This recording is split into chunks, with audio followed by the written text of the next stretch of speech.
Yo no sé, Noé, si entramos nosotros en el voto joven. ¿Qué onda? Decime las categorías. Buenas noches. Buenas noches. Estamos un poco border, te digo. Ahí vamos a ver si entramos o no, pues estamos un poco border. Vamos a analizar porque la verdad es un voto que pesa mucho en el padrón, pesa mucho sobre todo este año, y vamos a ver un poco cuáles son los números. Empecemos justamente por ver, edad por edad, cuánto pesa cada franja en el padrón. De 16 a 18 pesa 7,4%. En este caso hay que decir que... Optativo. Claro, no es que el voto es obligatorio, pero si no votás no hay sanción. Ah, ok. Ah, mira, pensé que era optativo directo. Todo el voto es lo mismo, en los papeles es lo mismo. De 19 a 22, 9,6, de 23 a 30, 18%. Ahí se engrosa un montón. Un montón. 35% pesan los sub 30 en el padrón electoral, y si le agregás los sub 40, esto así son más de 10 millones de votos. Con los sub 40 son más de 16 millones de votos, es la mitad del padrón electoral, es un montón. Impresionante. Vamos a ver qué piensan, qué quieren, qué... reclaman de la política. Esta es una encuesta cualitativa muy interesante que hizo Ipsos. El 37% de los jóvenes pide que el próximo presidente se preocupe por los pobres, y puntualmente entre los de 18 a 24 ese porcentaje crece a casi el 50%. Pero además, en la siguiente placa lo vamos a ver, están preocupados particularmente por el empleo y por el impacto del ajuste en su calidad de vida, en su vida cotidiana. Hay testimonios en ese estudio de Ipsos que dicen: yo antes abría la heladera y había variedad de cosas y ahora ya no puedo elegir tanto. Y por supuesto, aborto y educación sexual integral son dos temas de muchísima importancia para esta franja etaria. Notable. Pero vamos a ver otro estudio, en este caso de la Universidad de San Andrés, que analiza generación por generación las preferencias electorales, qué piensan de la situación del país. En este caso... Mirá qué interesante. Ponelo a pleno, Pablo, a ver si se puede llegar a distinguir. Ahí lo tenés. Abajo tenés abajo de cada segmento etario tenés los años de nacimiento correspondientes. A ver, primero encontrate, ¿no? ¿A dónde estás?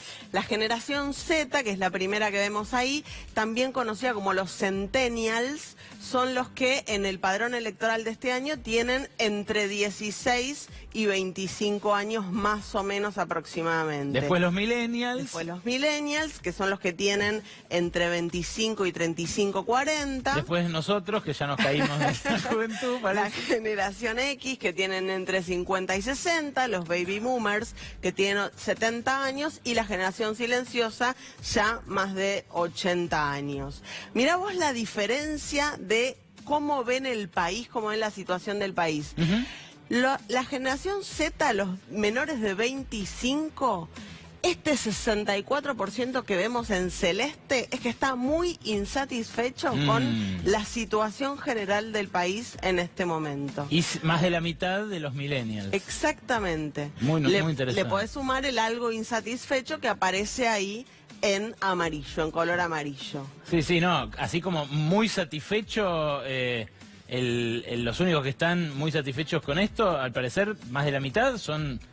los más grandes. Los más grandes, que son, por supuesto, los que pesan muchísimo menos en el padrón electoral, porque de más de 80, más de 70, 80, ya disminuye muchísimo la influencia. Ya es un poco fuerte llamarlo generación silenciosa, ¿no? Pero bueno, son los nacidos entre 1929 y 1940, gente muy mayor que está abrumadoramente satisfecha con su realidad actual, al menos según este informe. A mí, la verdad, me cuesta entenderlo por la realidad de la pérdida de poder adquisitivo de las jubilaciones, pero bueno, por ahí no es tan económico el asunto, ¿no?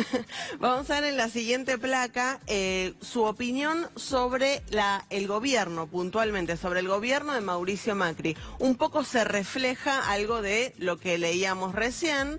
Hay una parte de los jóvenes que están muy satisfechos con el gobierno, pero la verdad que es muy marginal. Un 3% de los sub-25, un 3% de los sub-35-40, y la amplia mayoría algo o muy insatisfecho. Y otra vez, casi en espejo, las generaciones más añosas aparecen satisfechas con el gobierno y menos insatisfechas con la marcha del gobierno. Interesantísimo, ¿no? Es interesantísimo. ¿Hay campañas ya dirigidas, spots, actos de campaña, situaciones dirigidas a captar este voto ya? Hay, sobre todo Cambiemos está trabajando mucho en los virales de WhatsApp.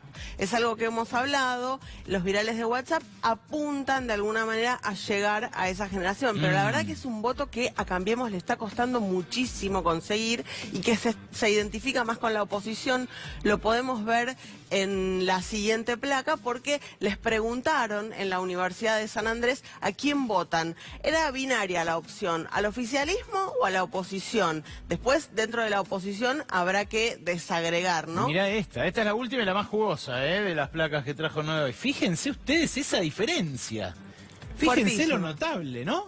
Fuertísimo. Ahí, de vuelta, el que no se reconoció todavía en una de estas generaciones, búsquese por año de nacimiento.